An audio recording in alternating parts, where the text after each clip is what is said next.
Deus vai falar agora. Se prepara. Amém, irmãos? Fique de pé, pastor Adalberto. Ore pelo pastor Henrique Boroni, logo após a mensagem da palavra de Deus. A paz do Senhor, amados irmãos, oremos ao Senhor. Grande Deus, Tu és magnífico, Tu és o dono deste lugar, Tu és o dono deste povo, Tu és o nosso Senhor, e por isso nesta noite, Deus, apresentamos o Teu servo, pastor Henrique Boroni, Senhor, que irá trazer a Tua palavra, esse canal de bênção que já tem no seu coração, aquilo que o Senhor quer que a igreja ouça, não o que a igreja quer ouvir, mas o que o Senhor quer falar com ela. Por isso, Pai, em nome de Jesus, usa poderosamente o Teu servo.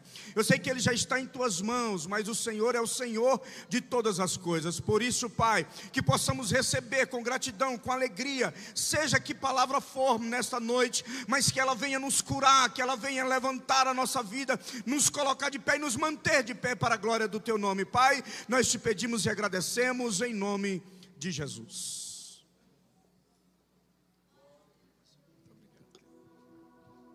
Meus irmãos, eu cumprimento a todos com a paz do Senhor.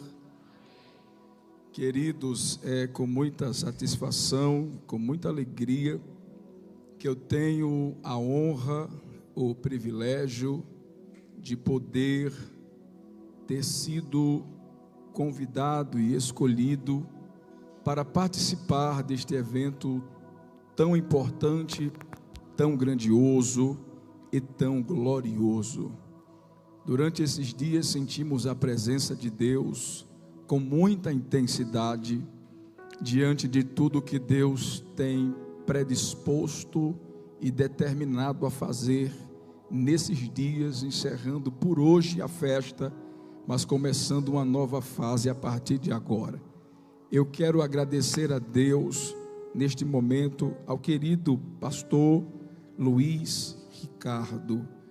Seja muito bem-vindo, Deus abençoe o Senhor, que Deus faça prosperar todos os projetos e planos e toda a visão que o Senhor lhe compartilhou, para que o nome do Senhor seja glorificado. Aos pastores, pastor Luiz Carlos, a todos os pastores que estão aqui hoje na direção deste setor, ao pastor Jorge, ao pastor Jair, estes homens que estão na frente da Secretaria de Missões, muito obrigado pela honra, muito obrigado pelo carinho. Aos pastores amigos desta casa, que já viemos outras vezes, aos missionários que aqui estão presentes, a toda esta igreja que está aqui adorando a Deus e orando conosco, aos irmãos em Pernambuco que estão conectados, minha esposa que queria muito vir e por pouco ela não esteve aqui, mas eu louvo a Deus por todos vocês e pela honra. Por gentileza, pegue a sua Bíblia, abra ela no texto tema, Lucas capítulo 9, versículo de número 62, mas nós iremos ler este texto, o versículo de número 61 e 62, enquanto você encontra este texto, eu quero lhe abençoar.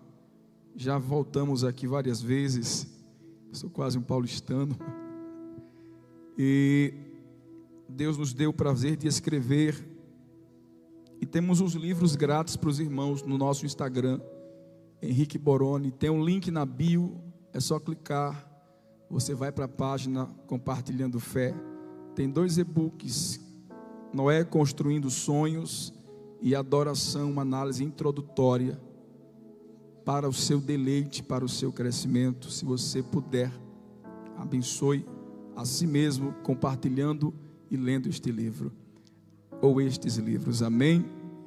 Olhe para o texto, versículo de número 61 e 62.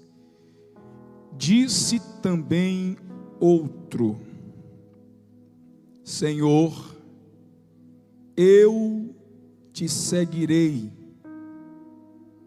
mas deixa-me despedir primeiro dos que estão em minha casa. E Jesus lhe disse: ninguém que lança mão no arado e olha para trás é apto para o reino de Deus. E você diz: tome o seu assento, por favor, e me empreste a sua atenção por alguns minutos. Por favor, em espírito e em verdade, enquanto você adora Deus, interceda por nós em o nome de Jesus. Eu fiquei muito tomado de uma preocupação ao receber o convite para pedir a Deus que o Senhor nos concedesse uma palavra com objetividade dentro da temática deste grande conclave. É necessário que o Espírito prescrutador, que conhece, que sonda, que penetra e esquadrinha, nos diga exatamente o que com precisão está acontecendo dentro do coração da sua noiva.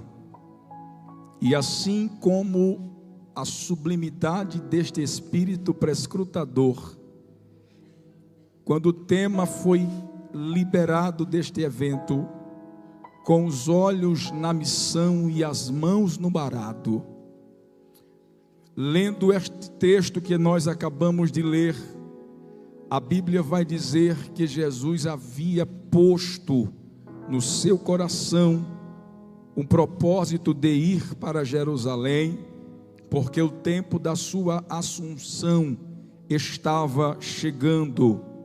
Lucas, na sua habilidade, começa a narrar o fato em que Jesus vai mandar mensageiros que fossem adiante dele para prepararem na aldeia algum lugar para Jesus pousar, tendo em visto que a posição geográfica de onde ele estava na Galileia, fazia-se necessário cruzar por dentro de Samaria, até porque, andando pelo meio, era a rota mais curta de 120 quilômetros, no sentido de Jerusalém. Então diz o texto santo, que os emissários que foram para preparar lugar para Jesus, para preparar um local para que ele passasse, eles não foram muito bem recebidos, porque o aspecto de quem fora enviado era um aspecto de quem iria para Jerusalém. E o texto diz que os discípulos de João e Tiago ficaram revoltados quando perceberam que Jesus, que estava no auge do seu ministério, e naquele momento ele não fora recebido com dignidade. Naquele momento as pessoas daquela cidade não fizeram caso dele. Naquele momento as pessoas não abriram as portas para ele, não quiseram que ele entrasse, não o aceitaram.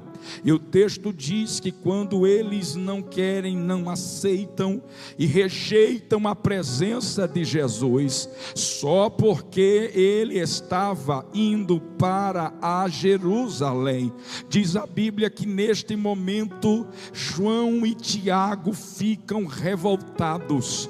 Então eles olham para Jesus e perguntam a Jesus: Senhor, tu queres que nós digamos que desça fogo do céu e consuma como Elias fez e matemos a todos estes? Jesus então, voltando-se para eles, repreendeu a todos dois, dizendo: não sabeis de que espírito vós sois, porque o Filho do Homem não veio para destruir as almas dos homens, o Filho do Homem veio para salvá-las e não para destruí-las.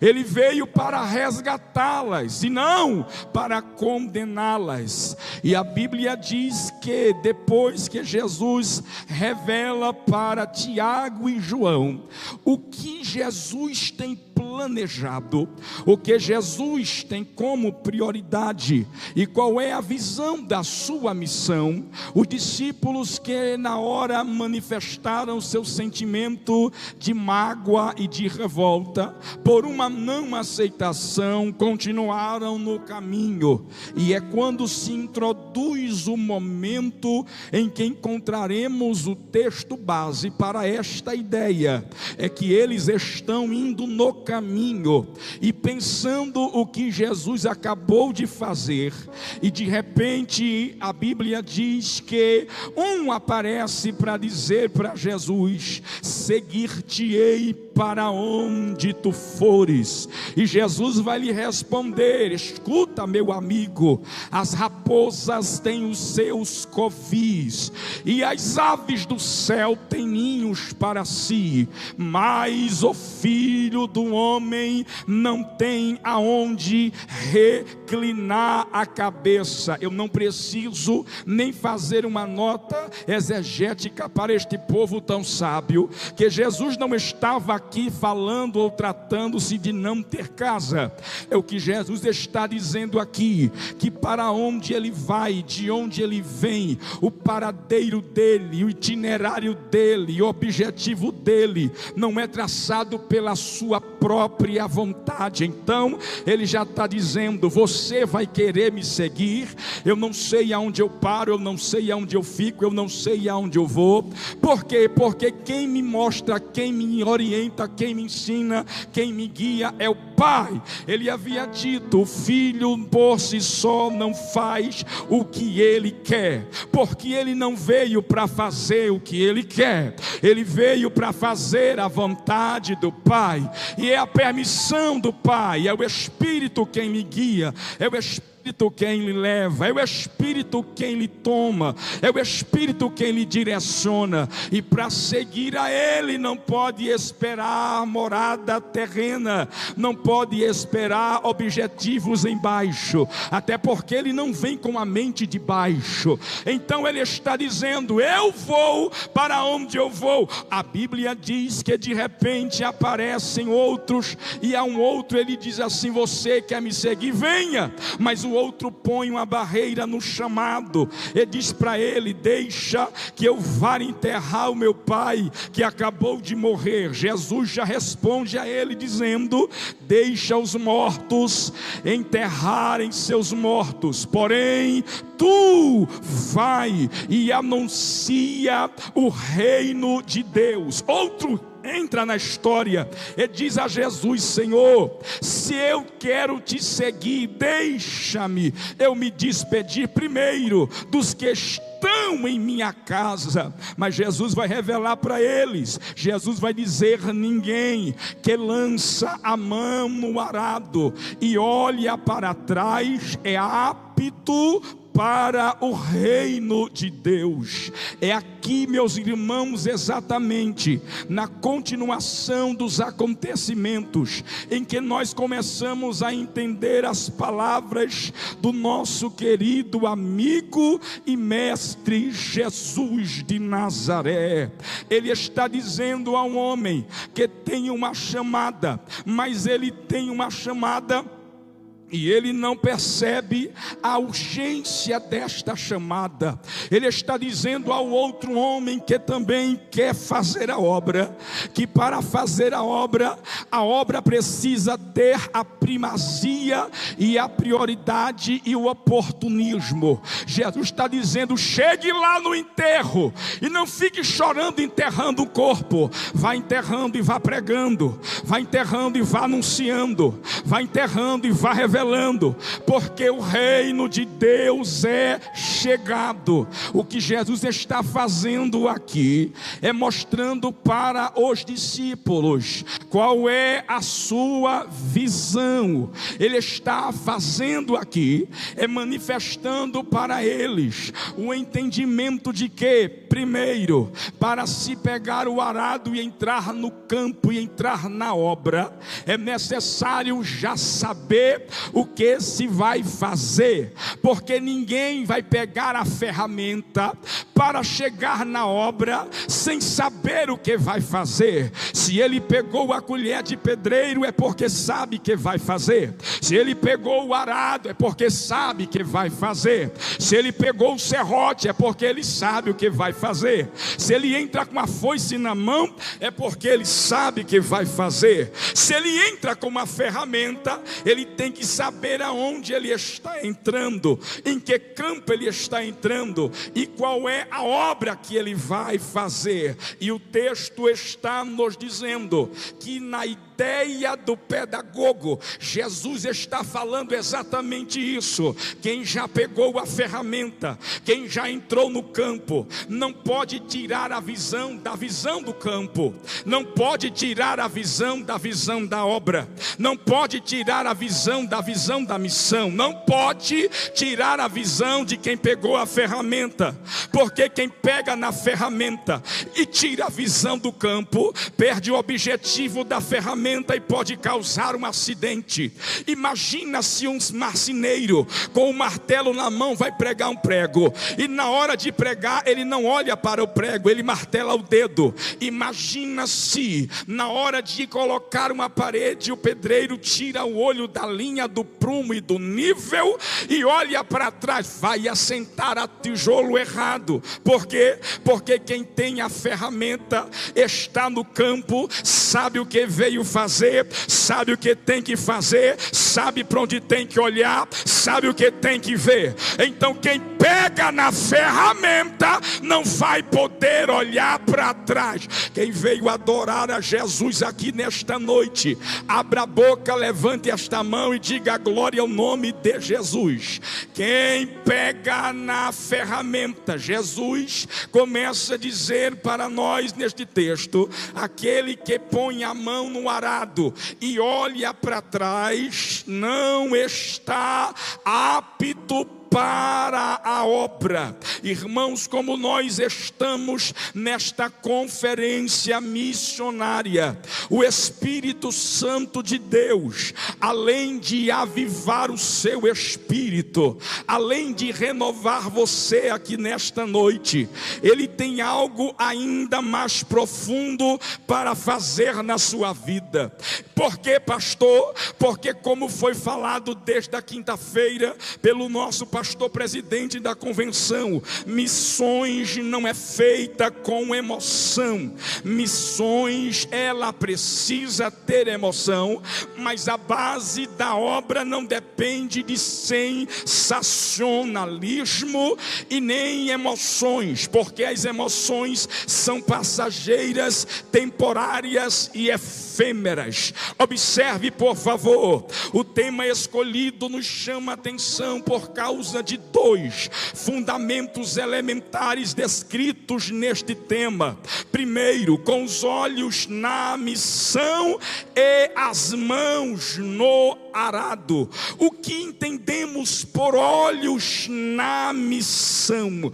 O que quer dizer a missão? Os irmãos aqui são instruídos de uma igreja cheia de homens de Deus preparado. A missão da qual nós nos referimos, o ide, o enviar de Deus, o Deus missionário que envia os seus homens para uma obra gloriosa, para uma obra de restauração, para uma obra de salvação. O próprio Deus, como missionário, ele veio para fazer, ele veio para restaurar, ele veio para levantar, ele veio para cobrir, ele veio para vestir. O próprio Deus veio para restituir, levantar Adão, dando a Adão, depois do pecado, vestes para cobrir a sua nudez.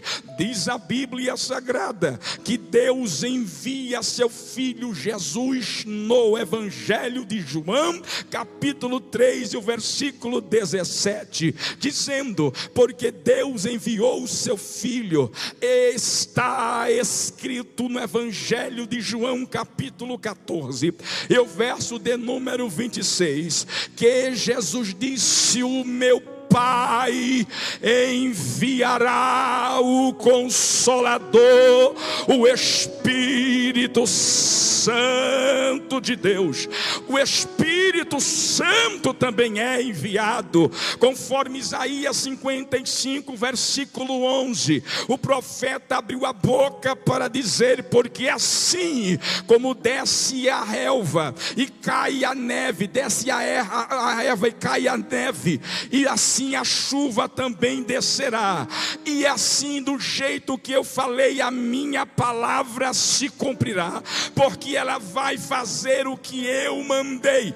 Eu enviei e ela não voltará vazia para mim. O que é isto, pastor? É a exposição da Bíblia dizendo que Deus envia ao seu Filho, que Deus envia ao Espírito, que Deus envia a palavra. E o que é que o Filho faz? O Filho do homem veio para quê? Para buscar e salvar o que se havia perdido.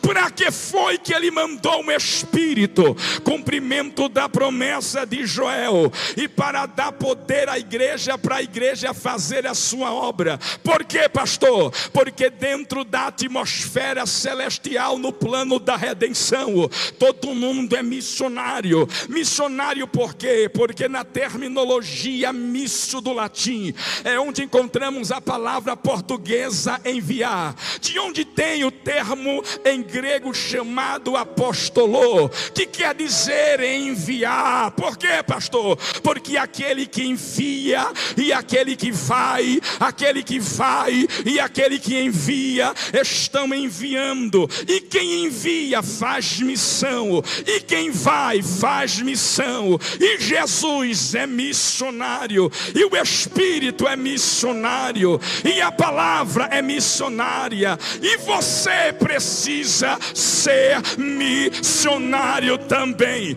Por quê, pastor? Porque aqui está todo mundo envolvido neste Espírito. Você veio a uma conferência, e nesta conferência é para conferenciar, tratar com especificidade, tratar com uma análise mais profunda acerca da visão e da missão. Aí Deus me incomodando enquanto eu estava orando e dizendo: Senhor, eu não vim aqui para me aparecer, eu não vim aqui para expor teologia, porque atrás de mim está cheio de mestre, a minha retaguarda tem mestre, na vanguarda tem mestre, mas eu vim aqui para ser profeta. E o profeta, ele não fala para agradar, ele fala para edificar. Ele não fala para aparecer, ele fala para renovar.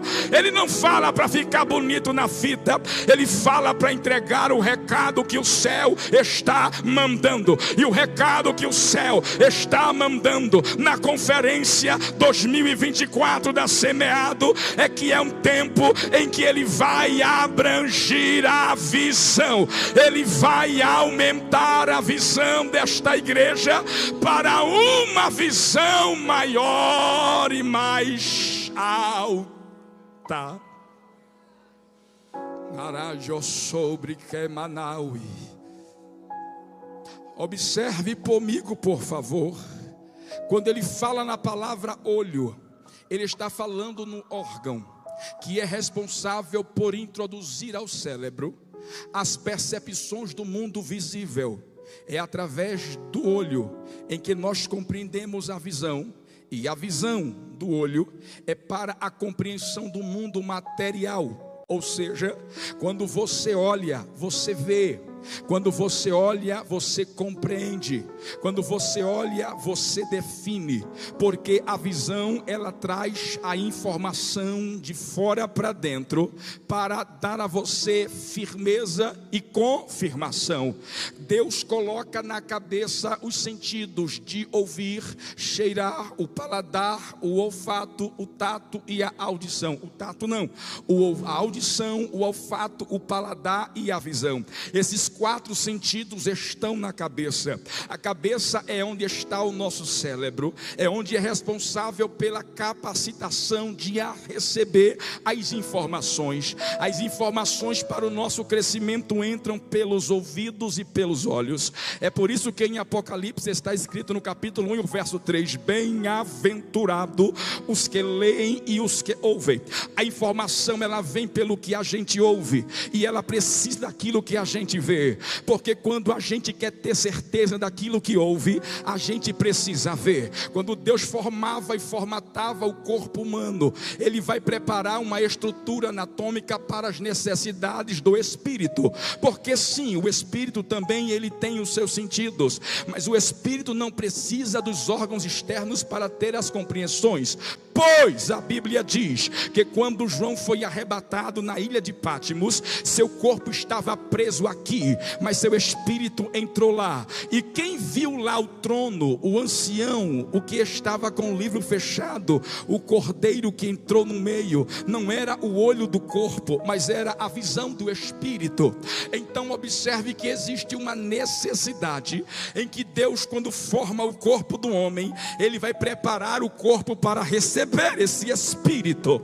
Então Ele está dando ao espírito, aqui nesta terra, a capacidade de receber as informações terrenas através dos órgãos. Então aqui neste plano precisamos deste corpo, porque é neste corpo que nós recebemos as informações de Deus aqui na terra. Mas quando estamos na dimensão espiritual, não é este corpo, até porque você precisa dele para fazer a toca no dia que a trombeta tocar, porque no dia que a trombeta tocar não vai subir ninguém sem corpo, porque tem que ter corpo de qualquer jeito lá no céu. Cada corpo tem a sua glória, e tem corpos espirituais e tem corpos diferentes. Está escrito, como revelou o apóstolo Paulo. Aí a Bíblia diz que quando a gente precisa entender, a gente tem que ver. Você lembra do nosso querido Moisés, o grande profeta e legislador? Em Êxodo capítulo de número 3, ele estava na sarça, ou melhor, subiu para apacentar as ovelhas, e enquanto ele sobe, está lá em cima apacentando as ovelhas, de repente ele percebe um clarão de um fogo que arde, e aquele fogo não se consome, e aquilo chama a atenção de Moisés. E o que é que Moisés vai declarar? Eu me virarei para lá para ver esta grande visão. Toda vez que a gente quer compreender alguma coisa, a gente precisa ver. Você lembra do nosso querido irmão Jó, no seu livro, no capítulo 42, versículo de número 5, Jó vai abrir a boca para dizer: eu só te conhecia de ouvir falar, mas agora os meus olhos estão te vendo. Você lembra do que está escrito no Evangelho de Lucas capítulo 19? Jesus vai entrando na cidade de Jericó, e tem um homem baixinho, pequeno, e esse homem pequeno quer ver Jesus. Ele quer ver Jesus por quê, pastor? Porque ele passou muitos anos da vida ouvindo as pessoas subindo e descendo e comentando: Jesus, Jesus, Jesus, Jesus cura, Jesus salva, Jesus levanta, Jesus renova, Jesus restaura.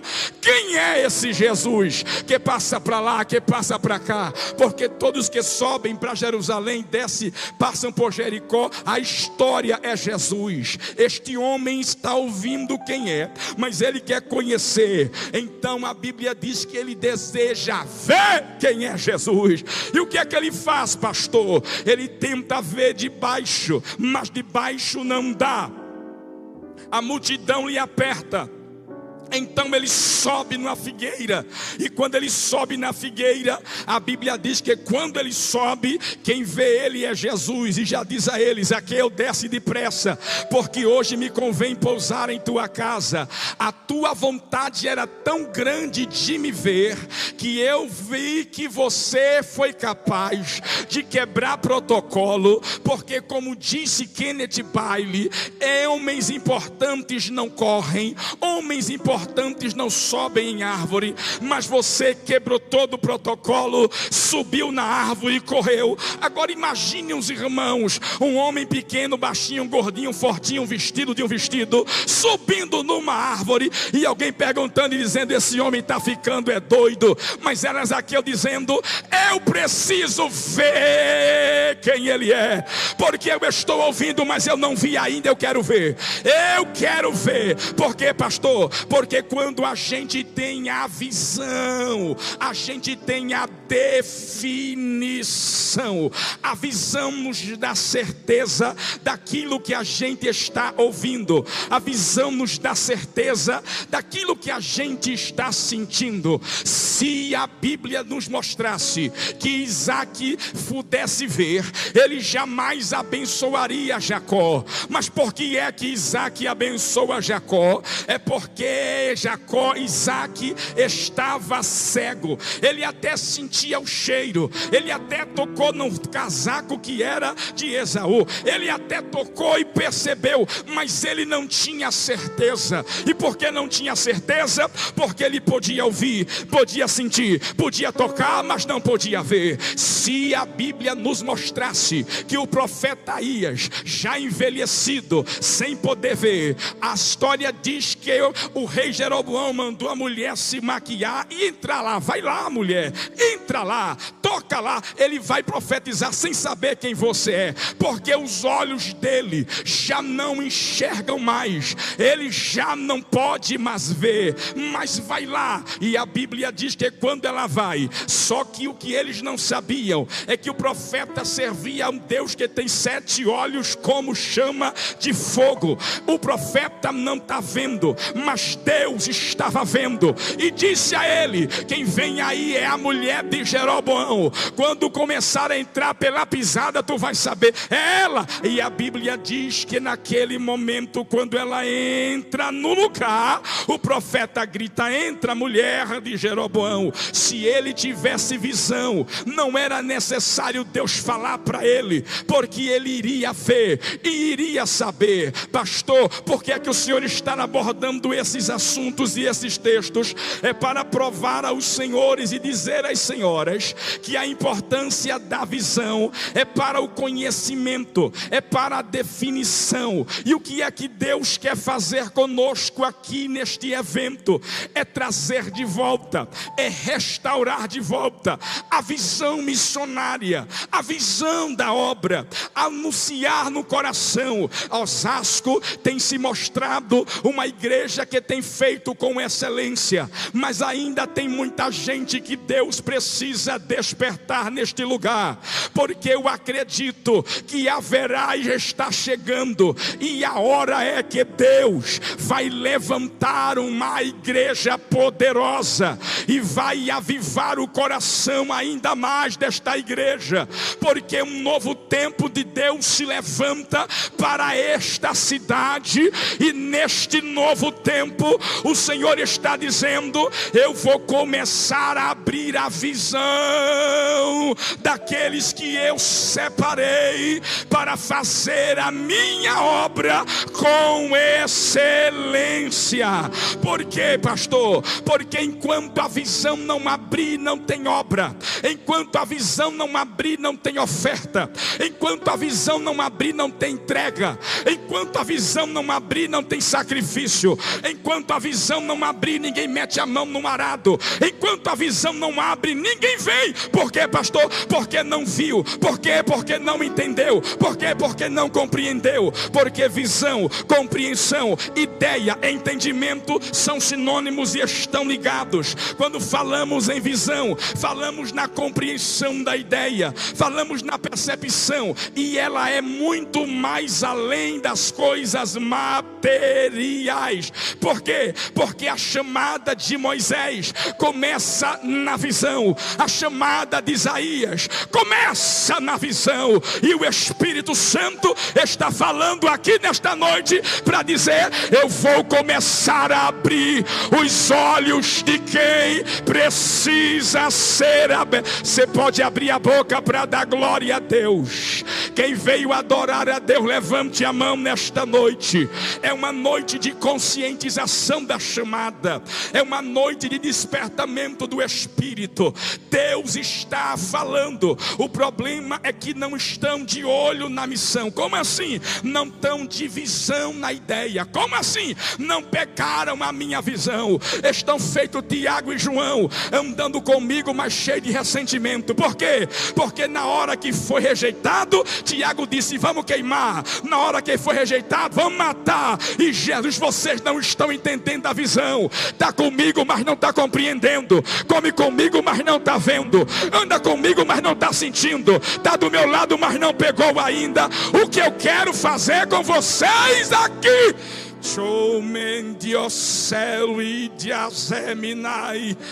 Telemande comanara seminácia. Entender a visão é necessário. Aqui está se fazendo um trabalho. Quando o pastor Jair mostrou a sua visita a Cuba, e mostrou aquele banheiro, e mostrou a casa do missionário, e mostrou a necessidade, e mostrou toda a situação. Quando ele contou aqui o livramento de Deus, quando ele chega lá na cidade para passar pela alfândega levando remédio, é alguém que Deus está dizendo: entendeu a visão, entendeu a visão, entendeu a visão. Por quê? Porque na missão, preste atenção, em nome de Jesus, vivemos um tempo em que as pessoas perderam a capacidade de ver, a ponto de em Isaías 42, Jeová rasgar e dizer: Isaías, diga aí para o meu povo, quem é cego senão meu servo? O profeta é cego, o sacerdote está cego, diga aí, porque eu anunciei a eles, mas eles não conseguem ver, porque eu chamei eles para ser a luz das nações, para abrir os olhos dos cegos.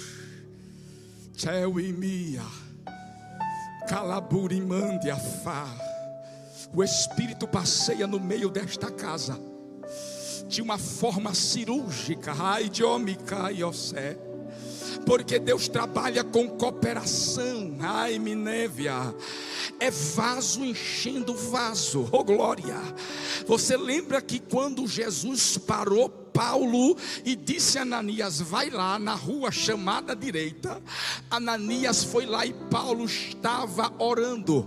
E a primeira coisa que manifesta a chamada de Paulo, primeiro que é a visão de Jesus e a visão de Ananias. Paulo vai ver Jesus e Paulo vai ver Ananias. Detalhe, ele vê Jesus na glória. Deus, Jesus se revela para ele do céu e ele declara como um abortivo fora de tempo. Mas Ananias, ele vai ter uma visão espiritual. Antes de Ananias chegar, ele já está vendo. É Deus dizendo: eu já estou abrindo para ele entender o mistério. E ele já viu que Ananias chegava, colocava a mão sobre ele, e quando punha a mão sobre ele, ele ficaria curado. Daqui a pouco Ananias bate na porta e Paulo já sabe: já pode entrar, Ananias, porque Deus já mostrou que você ia chegar. Ananias veio cheio do Espírito Santo, cheio do Espírito Santo. E para que foi que ele veio, pastor? Porque ele é um vaso que veio encher outro vaso. Por quê? Porque é um vaso enchendo outro vaso. Por quê?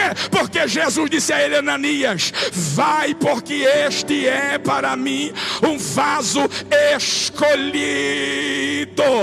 É a palavra grega aonde o Senhor está dizendo, é o skeu, é gocle. Ele é um vaso escolhido. Pastor, e o que é um vaso vaso é um instrumento de plenitude. Como assim? É algo que foi criado para ser cheio. Cheio de quê? O Espírito tem 7 tipos. Ele é o tipo do pombo, ele é o tipo do selo, ele é o tipo do vento, ele é o tipo do fogo, ele é o tipo da água e ele é o tipo do óleo. O vento não enche, o fogo não enche, o selo não enche, a pomba não enche, mas a água ela enche, e o azeite também enche. E o que é que Deus está dizendo? Ó Ananias, tu vai derramar do que está em ti dentro deste rapaz, e eu vou encher ele a partir de você. É vaso enchendo vaso, é vaso enchendo vaso, é vaso enchendo vaso. Tem vaso aí, tem vaso aí, tem vaso aí. Levante esta mão para dar glória ao nome de Jesus.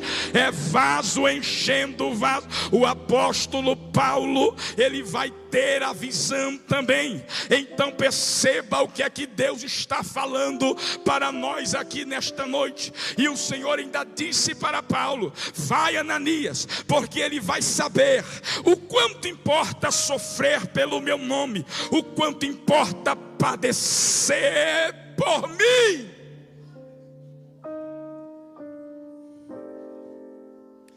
Perceba,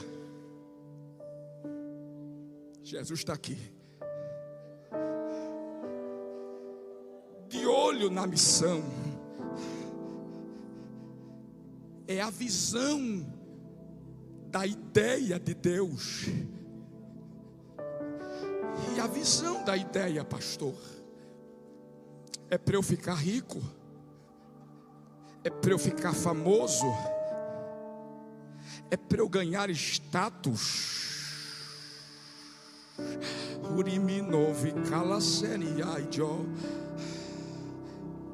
Eu não vim pregar para virar nada. Eu vim dizer o que o Espírito quer que você ouça. Você não entendeu nada ainda. 30 anos e não entendeu. 20 anos e não entendeu. Porque na cara feia quer parar, porque não gostaram quer desistir. Aí Jesus está dizendo: ei, Tiago e João, entendam. Está escrito no capítulo 1, versículo 10 e 11 do próprio João. Vai escrever 60 anos depois: veio para os que eram seus, mas os seus não receberam. Ele quem criou o mundo e todas as coisas, e estava nelas. Sabe o que isso quer dizer? Aquele que criou, que fez, que providenciou, que liberou, que sustentou, que ordenou. Quando ele chegou, disseram: não queremos você aqui, não gostamos de você aqui. Mas ele não desistiu, porque ele foi rejeitado. Ele foi rejeitado, mas ele continuou rejeitado, mas ele permaneceu. A Bíblia diz que mesmo sendo rejeitado, Jesus continua o seu ministério, porque não quer, mas alguém vai querer. Alguém não aceita, mas alguém vai aceitar. Jesus continua em meio à rejeição. Atos capítulo 14, a Bíblia vai falar de capítulo 16, quando o apóstolo Paulo chega lá na cidade de Filipos, ele também começa a sofrer a rejeição. E por que ele é rejeitado, pastor? Porque ele obedeceu à visão. E quando ele obedece à visão, ele queria ir para Bitínia, Jesus não deixou.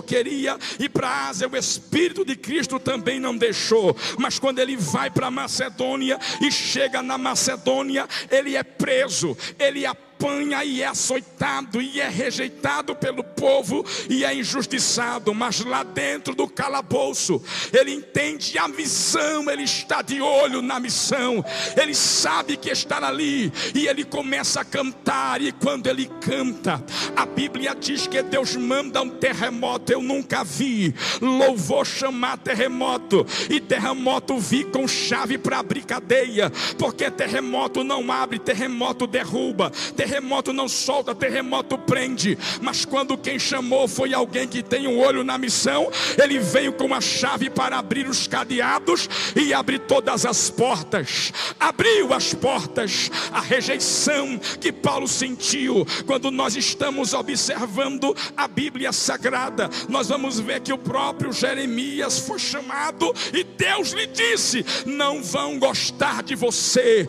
pelejarão contra ti, mas não prevalecerão contra ti, porque eu sou contigo para te livrar. Eu te levanto como coluna de ferro, como cidade de bronze, como cidade fortificada. Ei, Jeremias, te ponho contra os reis, sacerdotes, príncipes, contra todo o povo. Serão todos contra você. Eles vão lhe rejeitar, mas eu estou contigo e eu vou fazer algo na sua vida. A rejeição vai fazer parte. A rejeição, ela faz parte. Os missionários que chegam não são bem recebidos, que sofrem por estar em lugares difíceis, por serem isolados, mas eles nunca foram abandonados pelo Senhor e nem pelo seu Espírito Santo glorioso, bendito e maravilhoso. A Bíblia diz, irmãos, que esta primeira percepção acontece quando a gente tende a visão da obra, é que a obra ela é para superarmos a rejeição, porque enquanto alguém não quer, alguém não aceita, o Espírito Santo está lhe dizendo: eu sou o Senhor que lhe chamei para esta obra. Receba a graça nesta noite. Receba a força de Deus nesta noite. Quando nós olhamos para a superação da rejeição, nós também entendemos que existe a superação das pedradas.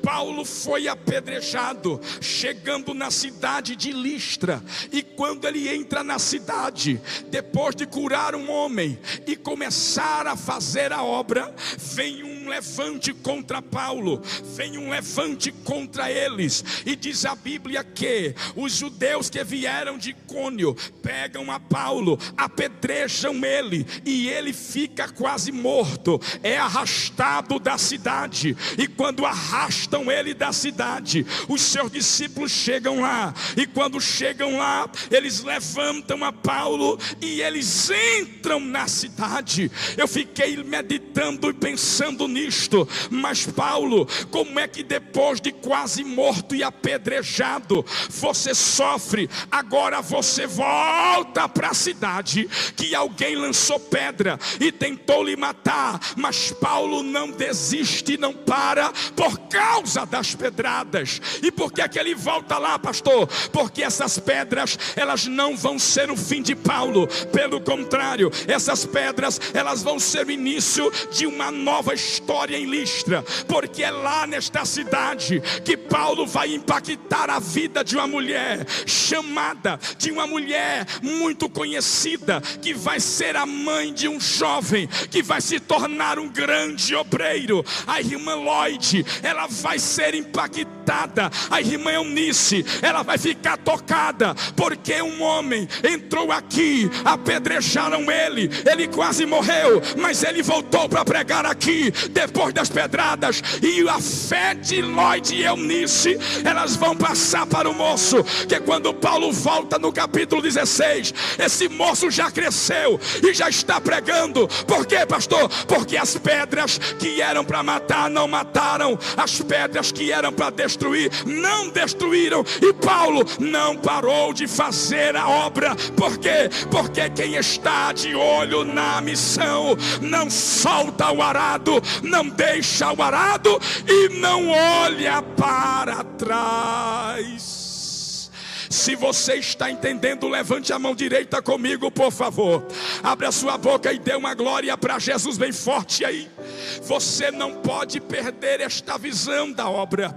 A obra tem dificuldades, a obra tem rejeição, a obra tem pedradas, a obra tem até perdas. Mas quem entendeu a visão sabe que tudo isso fica aqui, e o céu está dizendo: eu tenho uma recompensa para você.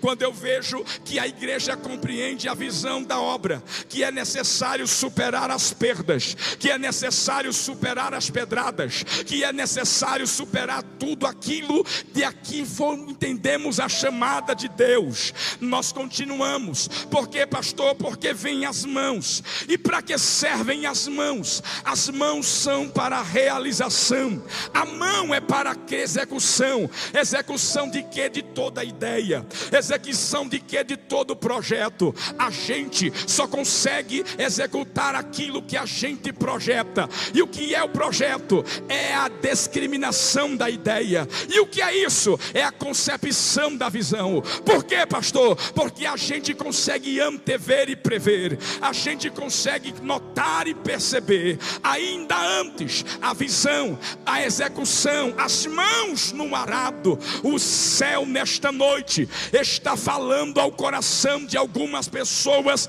que entraram por essas portas, para que você entenda. A conferência missionária, as suas mãos falam das obras, porque Deus fez esses membros para trabalho. O carpo, o metacarpo e as falanges são responsáveis pelas construções. Tudo que você está vendo neste prédio foi construído com as mãos de alguém. As mãos do pedreiro, do carpinteiro, do marceneiro, da cabeleireira, do escritor, do designer, do tocador. Tudo que é executado pelas mãos. O próprio Deus, tomando uma forma antropomórfica, ele faz uso desta palavra dizendo: assim como eu pensei, se sucederá, e como eu falei, acontecerá, e a minha mão estendida está, e quem fará voltar atrás? As obras da mão. A mão fala de trabalho, e é justamente aqui que se conecta a mão e a visão. Por quê, pastor? Porque só trabalha quem tem visão, só trabalha quem tem compreensão. Quem não compreende não trabalha. Quem não compreende critica. Quem não compreende reclama.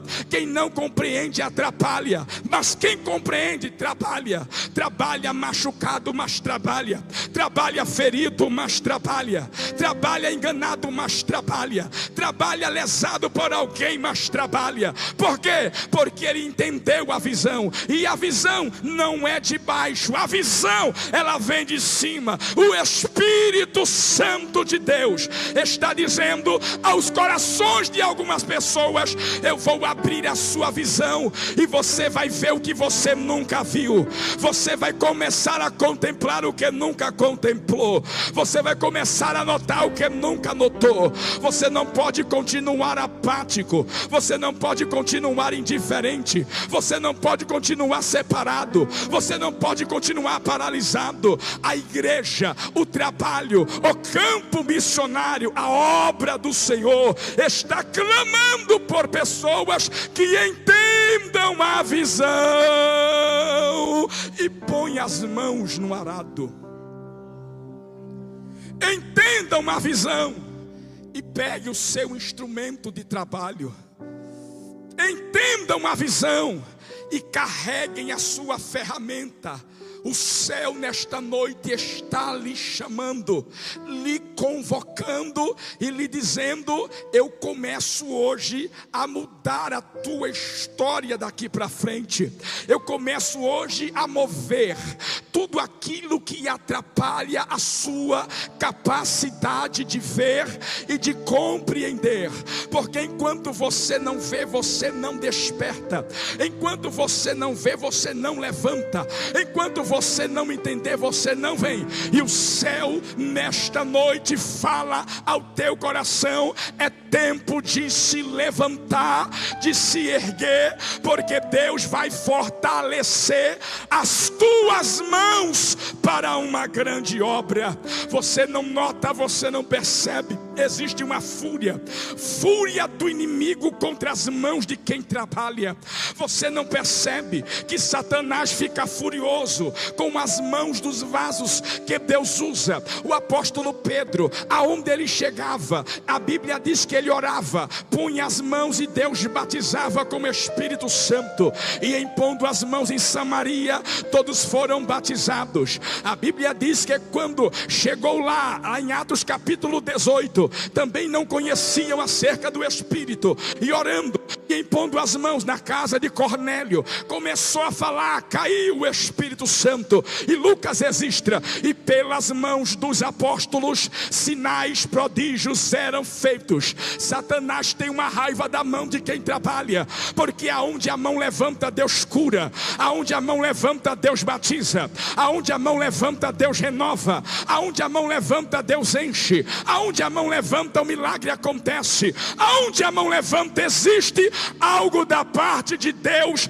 para mudar a história da vida daqueles. Então Herodes, tomado pelo diabo, manda prender, prende ele, amarra os pés, amarra as mãos, e com os pés e as mãos amarradas, a Bíblia diz que estava detrás de 3 celas e detrás de um portão de ferro. Mas quando a igreja ora, o anjo entra para libertar a Pedro, e quando o anjo chega, a primeira coisa que cai é as cadeias das mãos, porque as mãos que receberam as redes não vão ficar presas em cela de ninguém. Foram mãos para ganhar almas e para fazer a obra do Senhor.